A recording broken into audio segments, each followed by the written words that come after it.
iman diuji itu nggak akan ada habisnya. Oke. Sampai selamanya kita hidup, yang namanya iman diuji, kita lulus nih dalam satu hal ya. Ya. Besok nanti akan ada namanya sekolah kehidupan baru lagi, kelas baru lagi.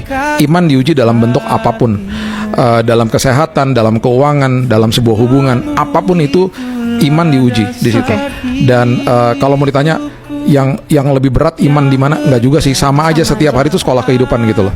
Dan selalu saya katakan begini, jangan pernah bandingkan diri kita dengan orang lain. Bandingkan diri kita dengan diri kita sendiri yang kemarin atau diri kita yang tahun lalu misalnya. Saya harus lebih baik dari diri saya yang kemarin. Sekolah kehidupan ini harus lulus. Dan gimana caranya? Saya ngerti kok, saya berjalan sama gurunya, saya berjalan sama masternya, sama rajanya yang sudah memberikan sebenarnya jawabannya gitu dalam hidup saya.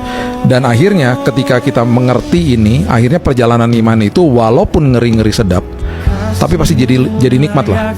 Karena memang nggak enak jalannya gitu loh. Perjalanan iman tuh nggak enak. Makanya jalan itu sempit. Jalan itu sepertinya kalau kita masukkan sesak, Matius 7. Dan bukan karena orang banyak berdesak-desakan, bukan, sedikit orang kok yang mendapatinya. Berarti kan pintunya kecil banget. Dan memang tampaknya dari depan pasti nggak enak.